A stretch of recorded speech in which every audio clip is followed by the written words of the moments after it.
હવે તમે કાલે પ્રત્યક્ષીકરણની વાત કરેલી અને પ્રત્યક્ષીકરણ ઉપર પ્રભાવિત થનારા જે પરિબળો છે એની ચર્ચા આપણે થોડીક શરૂ કરી હતી અને મેં તમને કહ્યું પણ હતું કે તમને કઈ વોટ્સઅપ ઉપર કોઈ વસ્તુ ન સમજાય તો તમે મને મૂકજો જેથી આપણે એની ચર્ચા કરી શકીએ. પણ એકાદ બે કદાચ પર્સનલ નંબરમાં આવેલા છે એ પ્રશ્નની વાત પછી આપણે કરશું. બાકી કોઈ વોટ્સઅપ ઉપર કઈ ક્વેશ્ચન મૂકેલા નથી. પ્રત્યક્ષીકરણ ને પ્રભાવિત કરનારા અથવા તો એના ઉપર અસર કરનારા નિર્ણાયક પરિબળો જે કહેવાય છે એમાં આપણે કાલે વાત કરી ગયા એટીટ્યુડ વાત કરી ગયા, વલણ એપ્ટિટ્યુડ ની વાત કરી ગયા કે અમુક પ્રકારનું જે વલણ છે એ વ્યક્તિમાં જો હોય આપણે પ્રત્યક્ષીકરણ સારી રીતે થઈ શકે છે. એના માટેનું મનોવલણ કેળવવું જોઈએ વ્યક્તિએ, એ બહુ મહત્વની વાત છે. આપણે પહેલેથી જ એવું વલણ રાખીએ વિધાયક વલણ, આપણે કહીએ છીએ ને કે પોઝિટિવ થિંકિંગ, તો પોઝિટિવ એટીટ્યુડ રાખીએ તો આપણે મજા આવે કામ કરવાની. પોઝિટિવ એટીટ્યુડ ન રાખીએ તો કામ કરવાની મજા ના આવે. નકારાત્મક વલણ ધરાવીને જઈએ તો આપણે કોઈ પણ વસ્તુ સારી છે એ પણ નકામી લાગે, ખરાબ લાગે. તો વ્યક્તિની અંદર એક પ્રકારનું એવું મનોવલણ કેળવવું જોઈએ જે વિધાયક હોવું જોઈએ, પોઝિટિવ હોવું જોઈએ. એટલે આપણે ક્યાંય પણ લેસન માટે જઈએ, લેક્ચર માટે જઈએ, બેસીએ અને લેક્ચર વિશે પહેલેથી વિધાયક વલણ અપનાવીએ કે ના આમાં આપણે કંઈક જાણવા મળશે કે સારું જ્ઞાન મળશે, તો એમાં આપણે એનું પ્રત્યક્ષીકરણ કરી શકીએ છીએ, સારી રીતે જ્ઞાન મેળવી શકીએ છીએ. પણ જો પહેલેથી જ આપણે શીખતા પહેલા એવું વિચારીએ કે ના આમાં મજા નથી આવતી અથવા તો આ નકારાત્મક છે, આમાં ખબર નથી પડતી, તો એ નેગેટિવ એપ્રોચ કે એપ્ટિટ્યુડ થઈ શક્યું. એટલે વલણ છે ને એ બહુ મહત્વનું છે. પોઝિટિવ થિંકિંગ જે વિચારણા છે એ પોઝિટિવ એટીટ્યુડ સાથે સરખાવી શકાય છે. બીજી વાત મેં તમને કરી હતી રસ કે રુચિ કે અભિરુચિ, કે જેમ ધ્યાનની અંદર રુચિ છે એ બહુ મહત્વનું છે. વ્યક્તિનું જે મન છે ને એ જે વસ્તુ ગમતી હોય એના તરફ ધ્યાન વધારે ખેંચાતું હોય છે. આપણે આંતરિક પરિબળો કહી ગયા હતા એમ આની અંદર પણ એવું છે કે જે વસ્તુમાં આપણે રસ હોય એના તરફ આપણે પ્રત્યક્ષીકરણ સારી રીતે કરી શકીએ છીએ. આપણું પ્રત્યક્ષીકરણ સુગમ થઈ જાય, સરળ થઈ જાય છે. જેના ઉપર આપણે અભિરુચિ હોય, આપણે રસ હોય એ બાબતનું પ્રત્યક્ષીકરણ ઝડપથી થતું હોય છે. અને દાખલા તરીકે રસ ન હોય તો રસ કેળવવું પડી શકે છે અથવા તો અભિરુચિ કેળવવી પડે છે એના પ્રત્યે. કે વાંચવામાં રુચિ ન હોય તો વાંચવામાં રુચિ કેળવવી પડે, એના માટે પ્રયત્ન કરવા, એના માટે મનને આપણે એવી રીતે ડાયવર્ટ કરવું પડે છે. ભાઈ વાંચવું તો પડશે. તો અભિરુચિ હોય તો પ્રત્યક્ષીકરણ થાય જ, પણ અભિરુચિ ન હોય તો એ કેળવવી પડે, એ પણ બહુ મહત્વની વાત છે. આ બધા વ્યક્તિગત તફાવતો છે, વ્યક્તિગત આંતરિક. પછી મેં ત્રીજી વાત કરી હતી ચિંતા, ટેન્શન અને વરી.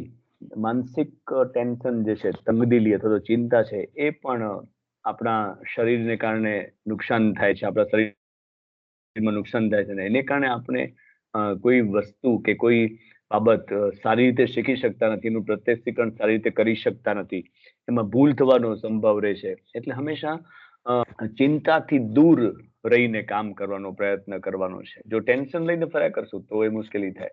આપણે જોઈએ છીએ પરીક્ષાની અંદર આવું બહુ બને છે. પરીક્ષા આવવાની હોય ત્યારે તો હોય જ ચિંતા, પણ જયારે પરીક્ષામાં આવીએ છીએ ત્યારે પણ આપણે છેલ્લી ઘડીના ફેરફાર સાથે આવીએ છીએ. ખબર છે કે 11 વાગે પરીક્ષા છે કે 10 વાગે પરીક્ષા છે, તો આપણે 10:05 પહોંચીએ, પછી એવા એપ થઈ ગયા હોય કે આપણે ક્લાસ શોધી ન શકીએ, આપણે બ્લોક નંબર ન મળે, રૂમ નંબર ન મળે, અને પછી જઈને ત્યારે પેપર અપાઈ ગયા હોય એટલે પછી એની અસર પડે કે મોડું થઈ ગયું.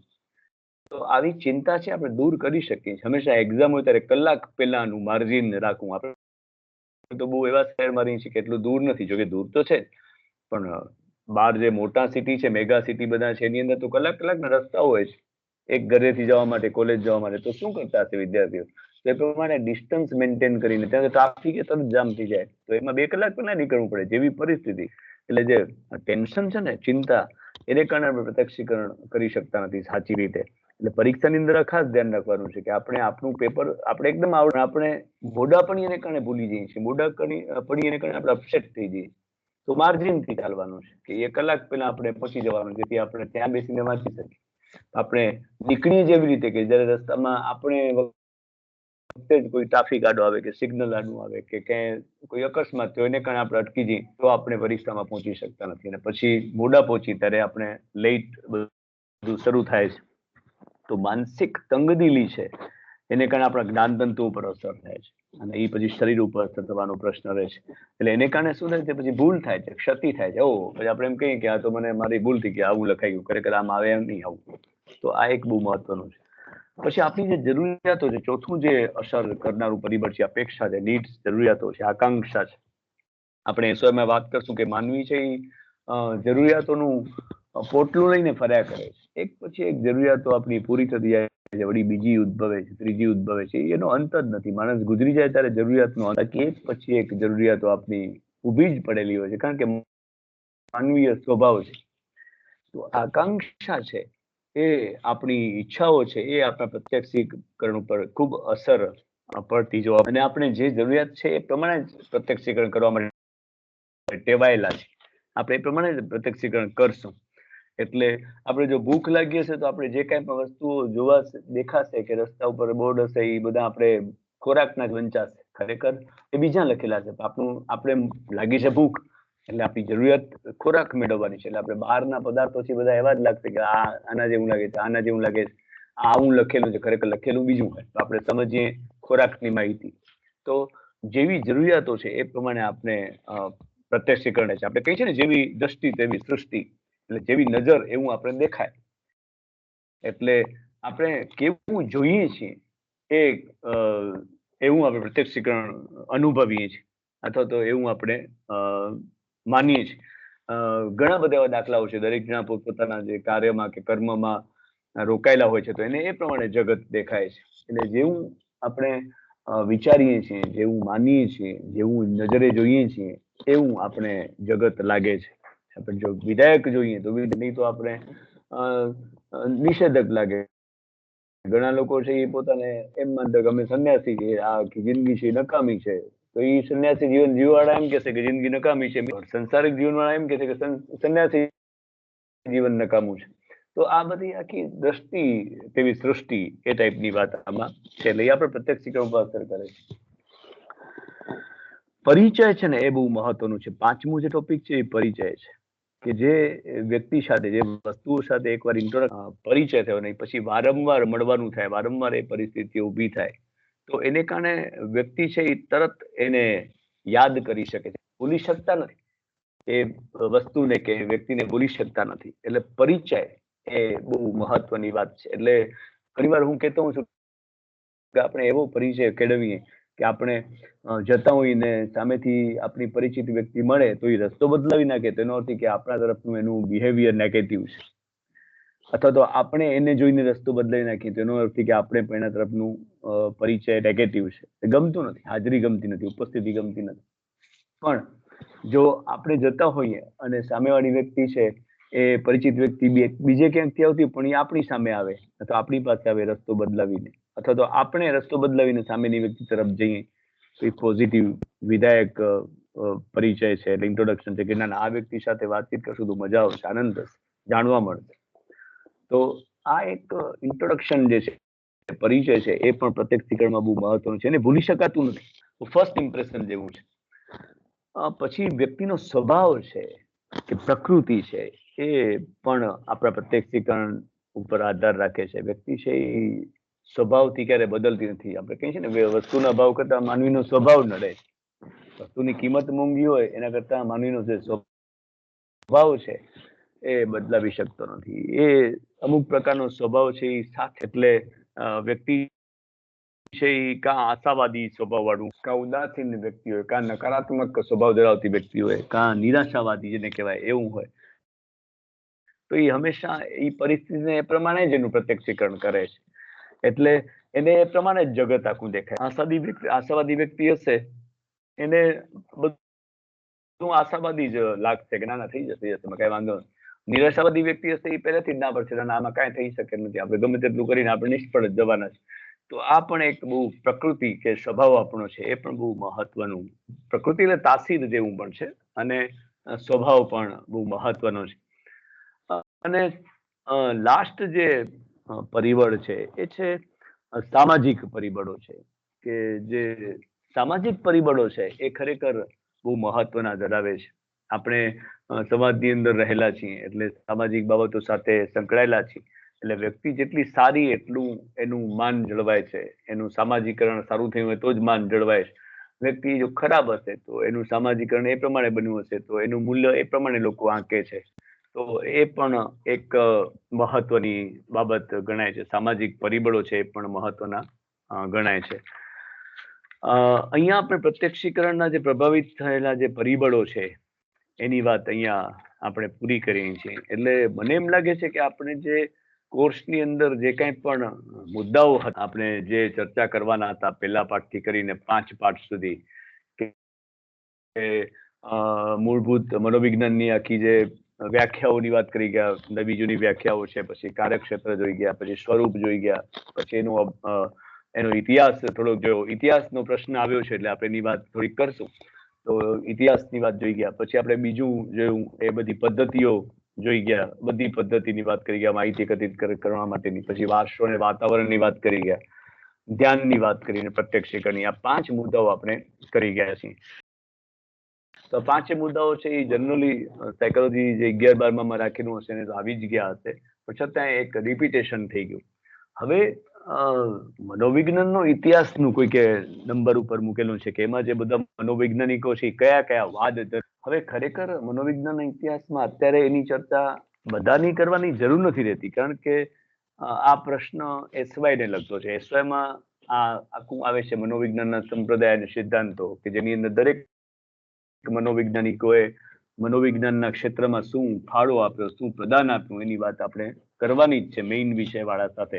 પણ અત્યારે જો એવું બધાને જાણવું હોય તો આપણે એ વાત શેર કરીએ છીએ થોડી રીતે, અને કયા કયા મનોવૈજ્ઞાનિકોએ કઈ કઈ વિચારધારા અપનાવી એની વાત આપણે કરીએ છીએ ઇતિહાસની. ખાલી સમજવા માટે છે, જાણકારી માટે છે. પ્રશ્નની રીતે તમે જેટલા ચોપની અંદર જે આપેલું છે એ જ તમે તૈયાર કરી શકો છો. પહેલા તો મેં તમને એ પણ વાત કરી દઉં કે આ સંપ્રદાયની વાત કેમ અચાનક તમે કહો છો. તો ઇતિહાસમાં સંપ્રદાય જે વાત આવે છે એ દાખલા કે જૈન સંપ્રદાય. જૈન સંપ્રદાય એટલે શું? કે જૈન ધર્મના લોકો જેમાં જોડાયેલા છે, એનો જૈન ધર્મ જે પાડે છે એ જૈન સંપ્રદાય કહેવાય છે. સ્વામિનારાયણ સંપ્રદાય, તો સ્વામિનારાયણ ભગવાનને જે માનનારા લોકોનો સમૂહ છે, લાખો લોકો છે, અબજો લોકો છે, તો એ સ્વામિનારાયણ સંપ્રદાય ધરાવે છે. ઘણા લક્ષ્મીનારાયણ સંપ્રદાય ધરાવતા હોય છે, તો લક્ષ્મીનારાયણ ભગવાનને જે માને છે એ લક્ષ્મીનારાયણ સંપ્રદાય. ઘણા સ્વાધ્યાયની પ્રવૃત્તિમાં હોય છે, સ્વાધ્યાય પરિવારનો સંપ્રદાય. તો આમ દરેક વિષય ઉપર જ્યાં લોકો એક સમાન બાબતોમાં જોડાય, એક વર્ગમાં જોડાય, સમુદાયમાં જોડાય, એને સંપ્રદાય તરીકે ઓળખાવાય સામાન્ય રીતે. અહીંયા પણ એવું છે કે મનોવિજ્ઞાનની અંદર ઘણા બધા પ્રશ્નો છે, ઘણી બધી સમસ્યાઓ છે, ઘણા બધા એવા મુદ્દા કે જેના ઉપર જુદા જુદા મનોવૈજ્ઞાનિકોએ પોતાનો ફાળો દર્શાવેલો છે, પ્રદાન આપેલું છે. કોઈ એક વિષય ઉપર ઘણા બધા મનોવૈજ્ઞાનિકોએ વાત કરેલી છે, તો એ એક આખો સંપ્રદાય થઈ ગયો. દાખલા તરીકે કોઈકે વર્તન ઉપર વાત કરી, તો વર્તન સાથે જે મનોવૈજ્ઞાનિકોએ પોતાનું પ્રદાન આપેલું છે એ વર્તનવાદી કહેવાય છે. તો મેં તમને વાત કરેલી કે આપણે વોટસનની વ્યાખ્યા જોઈ કે માનવી મનોવિજ્ઞાન એ વર્તનનું વિજ્ઞાન છે, તો વોટસને વાત આપેલી છે. પછી એની અંદર બીજા ઘણા બધા મનોવૈજ્ઞાનિકો જોડાયેલા વર્તનવાદ સાથે, કે જેમાં સ્કિનર છે, હલ, ગથરી, ટોલમેન, આ બધા છે એ વર્તનવાદ સાથે સંકળાયેલા છે. તો આપણે તો ખાલી વર્તનવાદમાં ખાલી વોટસનની જ વાત કરી વ્યાખ્યાની. તો આ બધા મનોવૈજ્ઞાનિકોએ વર્તનને ધ્યાનમાં આપેલું છે, તો એ આખો સંપ્રદાય બની ગયો. વર્તન ઉપરથી વર્તનવાદ, બિહેવિયરિઝમ આખું થઈ ગયું. પછી સાચર્ય છે, સાચર્ય અભિસંધાનની વાત આપણે નેક્સ્ટ સેમિસ્ટરમાં કરવાના છીએ, પરીક્ષા પછી જયારે શરૂ થશે ક્લાસ ત્યારે. તો સાચર્યવાદ છે, અભિસંધાનની સાથે સંકળાયેલી વાત છે. તો નૂતન સાચર્યવાદી તરીકે કયા કયા મનોવૈજ્ઞાનિકો, તેમાં પાવલો છે, થોર્નડાઇક છે, એબિંગહોસ છે, આ બધા સાહચર્યવાદી કહેવાય છે, કે જે અભિસંધાનની થિયરી સાથે સંકળાયેલા. અને જૂના સાહચર્યવાદી તરીકે એરિસ્ટોટલ છે અને હાર્ટલે, એ બધા જ. તો મનોવૈજ્ઞાનિકોએ પોતાનો એક વિષય નક્કી કર્યો, ક્ષેત્ર નક્કી કર્યું, અને એ પ્રમાણે એમને કામ કર્યું. પ્રયોગશાળાની સ્થાપના વિલ્હેમ વુન્ટે કરી હતી. આપણે પ્રયોગ પદ્ધતિમાં જોઈ ગયા છીએ. તો વિલ્હેમ વુન્ટ છે એ રચનાવાદ સાથે આમ તો સંકળાયેલો છે. સ્ટ્રક્ચરાલિઝમ, રચનાવાદ તરીકે એનું નામ સ્થાપિત થયેલું છે. તો એની સાથે ટીત્સેનરનું નામ પણ જોડાયેલું છે. એટલે વુન્ટ અને ટીત્સેનરથી રચનાવાદ તરીકે ઓળખાય છે, રચનાવાદીઓ તરીકે ઓળખાય છે. એવી જ રીતે કાર્યવાદ સાથે નામ ફંક્શનાલિઝમ, તો કાર્ય સાથે કે વ્યક્તિનું કાર્ય બહુ મહત્વનું છે, જે ક્રિયા કરે છે એ બહુ મહત્વની છે, એના ઉપર જો ભાર આપતું હોય તો એમાં વિલિયમ જેમ્સનું નામ સૌથી અગ્રસ્થાને છે. પછી જેમ્સ ડ્યુઈ, એન્જલ, હાર્વે કાર, આ બધા મનોવૈજ્ઞાનિકો છે એ કાર્યવાદ સાથે સંકળાયેલા છે. પછી એના પછી આગળ વુડવર્થ પણ એની અંદર આવી જાય છે, કાર્યવાદની વાત કરેલી છે. તો એ કાર્યવાદ સાથે સંકળાયેલા છે. સમષ્ટિવાદની વાત કરીએ તો આપણે જે અત્યારે ધ્યાન ને પ્રત્યક્ષીકરણની વાત કરીએ, એમાં પ્રત્યક્ષીકરણ છે એ સમષ્ટિવાદી મનોવૈજ્ઞાનિકોનું મુદ્દો છે. વર્થીમર, કોહલર અને કોફકા નામના જે મનોવૈજ્ઞાનિકો છે સમષ્ટિવાદી તરીકે ઓળખાય છે. એ વસ્તુઓનું જુદું જુદું સંગઠન કરીને જુદી જુદી વસ્તુઓ ભેગી કરીને એક સંગઠિત સ્વરૂપમાં એને જોવાનો પ્રયત્ન કરાવે છે. તો એ સમષ્ટિવાદી ગેસ્ટાલ્ટ સાયકોલોજી જેને કહેવાય છે. તેમાં વર્ધીમર, કોહલર અને કોફકા ની વાત કરી ગયા છે. પ્રત્યક્ષીકરણ ની વાત છે વર્ધીમર નામના મનોવૈજ્ઞાનિકે કરેલી છે. અને કોહલરના પ્રયોગો આપણે સેકન્ડ ટર્મમાં ભણવાના છે, 11 તમે ભણી ગયા હતા આંતરસૂજ અંગેના પ્રયોગો ચિમ્પાન્ઝી વાનર ઉપરના. તો એ સમષ્ટિવાદ તરીકે ઓળખાય છે. મનોવિશ્લેષણવાદ છે તો એ ડોક્ટર સિગમન્ડ ફ્રોઈડ, એના શિષ્ય અન્ના ફ્રોઈડ, આ બધા છે એ મનોવિશ્લેષણવાદના સ્થાપક સિગમન્ડ ફ્રોઈડ છે. અને મનોવિશ્લેષણ એ એક જાતની સાંસ્કૃતિક ચળવળ કે ડોક્ટર સિગમન્ડ ફ્રોઈડનું પ્રદાન હતો. વિશ્વ પિતામહ એ મનોવિશ્લેષણવાદના કહેવાય છે. અને ફ્રોઈડ વગરનું મનોવિજ્ઞાન શક્ય નથી એવું કહેવાય છે. અને ફ્રોઈડે જે સિદ્ધાંતો આપેલા છે એ બધાથી વધારે સિદ્ધાંતો આપેલા છે. 14 થી 15 સિદ્ધાંતો એને આપેલા છે મનોવિશ્લેષણને ધ્યાનમાં રાખીને. પછી એના ઉપર ટીકા ટિપ્પણીઓ પણ ખૂબ થઈ છે, કારણ કે એને જે કાંઈ પણ વાત કરી છે એ જેન્ડર ડિસ્ક્રિમિનેશન ઉપર અને જાતીયતા ઉપર વાત કરી છે. તો એની ટીકા ટિપ્પણી પણ ખૂબ થઈ છે, પણ એના જે નિયમો છે એ પણ અત્યારે બહુ મહત્વના ગણાય છે. તો આવી રીતે દરેક મનોવૈજ્ઞાનિકે જે કાંઈ પણ ફાળો આપ્યો એ વાદ તરીકે, સંપ્રદાય તરીકે, વિચારધારા તરીકે જોડાઈ ગયો છે. એટલે આ રીતે ઇતિહાસમાં બતાવી શકાય છે. ઇવાન પાવલો છે એ પણ સાચર્યવાદ તરીકે સંકળાયેલા છે, બરોબર. તો જુદા જુદા મનોવૈજ્ઞાનિકો છે એના ઇતિહાસની અંદર આવું પ્રદાનની વાત કરી શકાય છે. પ્રાયોગિક મનોવિજ્ઞાનનો ફાળો પણ એમાં મહત્વનો છે. એક્સપેરિમેન્ટલ સાયકોલોજી, આપણે પ્રાયોગિક મનોવિજ્ઞાનની વાત કરશું ટીવાય ની અંદર, પ્રયોગની વાત કરી ગયા, પણ પ્રાયોગિક મનોવિજ્ઞાન ભણશું જેનું મેઇન છે પ્રેક્ટિકલ ભણશું. તો એ પણ બહુ મહત્વની શાખા છે. તો બધી શાખાઓની વાત પણ આની અંદર, એટલે એવું છે કે મનોવિજ્ઞાને ઘણી બધી પ્રગતિ કરી છે. અને અત્યારે મનોવિજ્ઞાનના જે નિષ્ણાતો છે એ ખાસ કરીને ચિકિત્સાત્મક ક્ષેત્રે, ક્લિનિકલ ક્ષેત્રે અને ઔદ્યોગિક ક્ષેત્રે, ઇન્ડસ્ટ્રીયલ ક્ષેત્રે કામ કરી રહ્યા છે અને લોકોનો વર્તનનો અભ્યાસ કરી રહ્યા છે. એટલે મોટાભાગનો કોર્સ આપણે હવે અહીંયા પૂરો કરીએ છીએ. તમને કાંઈ પ્રશ્ન એક્ઝામ સિવાયનું, કાંઈ એક્ઝામનું નિશ્ચિત હજી એટલે નથી કે હજી તો એસવાયની એક્ઝામ 11મી તારીખે સંભળાય છે. પછી ક્યારે એફવાય ની હશે એ તારીખ ખબર પડશે, એ અમે તમને વોટ્સઅપ કરશું, એટલે એની ચિંતા નહીં કરતા. સર પણ તમે બોલો બોલો.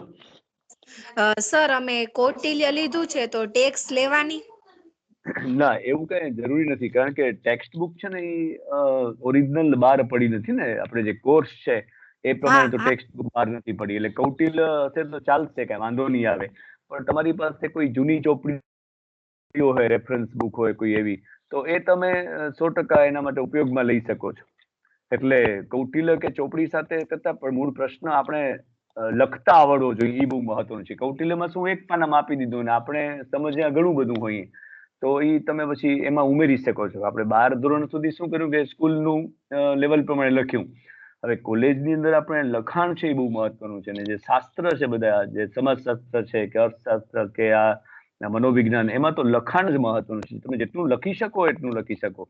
તો તમે વિસ્તારપૂર્વક લખવાનું છે 2.5 કલાકમાં. હવે તો કદાચ જનરલ ઓપ્શન છે બધાને, એટલે 10 માંથી 5 પ્રશ્ન ક્લિયર કરવાના. તમને આરામથી તમે બધાને ન્યાય આપી શકો છો. બોલો બીજું કઈ? સર 3 વાર મીટિંગ માંથી કાઢ નાખી હમણાં તમને પૂછ્યું ને એટલી વારમાં. કોણે? ઈ કઈ એટલે અમે ખબર? તો હા, એમાં છે ને અમે તો કઈ હેન્ડલિંગ કરતા નથી, સ્ટુડન્ટ હેન્ડલિંગ કરે છે. અમે ખાલી મૂકી છીએ. સર પણ જેવું પૂછ્યું ને એવું હા બોલો. કાઢી જ ના, પ્રશ્ન નથી પૂછવા દેતા.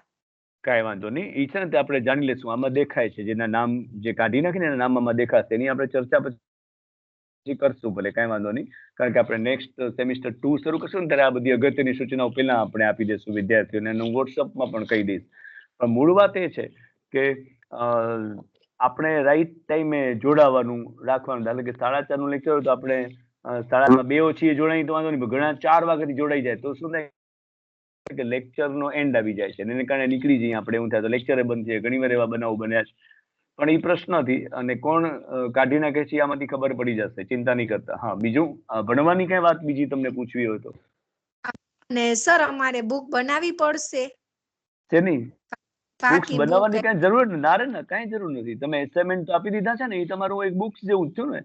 હા અસાઇનમેન્ટ તમે એમાં આપી દીધા એટલે 20 માર્કના તમારા અસાઇનમેન્ટ આવી ગયા. હવે 10 માર્કની હાજરીના માર્ક્સ મુકાઈ ગયા, બધું પતી ગયું. હા, જેના હજી અસાઇનમેન્ટ ને માર્ક્સ બાકી છે, હાજરીનું બાકી છે, શું પેલું અસાઇનમેન્ટના જે બાકી છે એ હજી ન પહોંચી શક્યા હોય, હું વચ્ચે નામ બોલ્યો હતો તો ભૂલથી કદાચ કોઈનું નામ બોલાઈ ગયું, જેનું આવી ગયું, પછી મેં ક્લિયર કરી લીધું. પણ મેં જેમાં ઓકે ઓકે લખીને આવ્યું છે ને અસાઇનમેન્ટ આવી જ ગયા છે. એટલે મોટા ભાગના અસાઇનમેન્ટ આવી ગયા. છતાં પણ કોઈના બાકી હોય તો તમે કોલેજ ટાઈમ દરમિયાન પહોંચાડી શકો છો. અમે ત્યાં હાજર જ હોઈએ છીએ. ટીવાયની એક્ઝામ ચાલુ છે, હજી કોઈના બાકી રહ્યા હોય તો તમને એમ થાય કે મેં આપ્યું હતું કે નથી આપ્યું, યાદ નથી આવતું, તો ટેલિગ્રામ બધા આવવાની જરૂર નથી. જેને નથી આપ્યું એને તો એસાઇનમેન્ટ આપવાનું છે. કારણ કે 20 માર્કના આપણે એસાઇનમેન્ટ છે. આપણે સેમિનાર નથી લીધા, બીજા બધા સેમિનાર લીધા. આપણે 2 પ્રશ્ન આપ્યા એમાં એસાઇનમેન્ટ, અને બાકી 10 માર્ક હાજરીના. ટીમ્સમાં જે હાજરી છે એ ખબર પડે કોણ ક્યારે જોડાય છે. પછી હાજરી આવી જાય પણ છેલ્લી 5 મિનિટ માટે પણ ન જોડાય. એ મારી એક તમને અપીલ છે કે છેલ્લી 5 મિનિટ માટે ઘણા જોડાતા હોય એટલે હાજરી પૂરે. આમાં ખાલી હાજરીનું મહત્વ નથી, તમને સમજવું એ બહુ મહત્વનું છે. બરોબર? પછી એના સિવાય કઈ સર પૂછવું છે? બોલો. સર તો ક્યારેક છે ને ફોન નો પ્રોબ્લેમ હોય તો ત્યારે આ હાજરી નથી પુરાણી, ને ક્યારેક નેટવર્ક નો પ્રોબ્લેમ હોય ત્યારે એવું થાય છે. તો એમાં કાંઈ ચિંતા નહીં કરો તમે, કારણ કે દરેકને આ પ્રોબ્લેમ રહેવાના છે. નેટવર્કના ગામડે રહેતા હોય તો નેટવર્ક ન પકડાય તો એ ચિંતા નહીં કરો. પણ તમે યુટ્યુબમાં next day, very next day અથવા તો બીજે 2 દિવસ પછી યુટ્યુબમાં વિડીયો જોઈ લેવા. દર વખતે નેટ ન પકડાય એવું શક્ય નથી, પણ ક્યારેક ન પકડાય. બરોબર? આપણે એન્ડ્રોઈડ ફોનનો ઉપયોગ આમ સાંભળો, આપણે આમ એન્ડ્રોઈડ ફોનનો ઉપયોગ સતત કરતા હોઈએ, પણ જ્યારે ભણવાનું હોય ત્યારે આપણે ન કરી શકીએ એવું નથી થવું જોઈએ. મારું કહેવાનું મતલબ એ. એટલે તમારું નેટ ન પકડાય તો કાંઈ વાંધો નહીં. 1 વાર થાય, 4 વાર થાય, વાંધો નહીં. તો આપણે લગભગ 35 લેક્ચર લીધા હોય તો 35 લેક્ચર એમાં 35 જો નેટ ન પકડાય તેનો અર્થ કે આપણે એ મિસ કરી ગયા એ વસ્તુ. તો હાજરી તો આમાં એવું છે, ટીમ્સમાં હાજરી દેખાય તો એના માર્ક્સ મુકાય, અને એ ટીમ્સની હાજરી જાય છે ગાંધીનગર, રેગ્યુલર અપડેટ થાય છે. એટલે અમે એનામાંથી જ માર્ક્સ મૂકી શકીએ, હાજરીના ટકાવારી. બરોબર? એટલે એ તમે ચિંતા નહીં કરતા. નેટ ક્યારેક પકડાય ના પકડાય જુદી વાત. બાકી તમને 20 માંથી આમાંથી તો માર્ક્સ મળવાના જ છે અસાઇનમેન્ટમાં, અને 10 માંથી જે હાજરી પ્રમાણે માર્ક્સ મળે. અને કોઈ આમાં કઈ ફેલ તો થાય નહીં. અત્યારે સમય એવો છે કે આપણે માંડ તો આ બધું ભણીએ છીએ. બરોબર? બીજું કઈ પૂછવું છે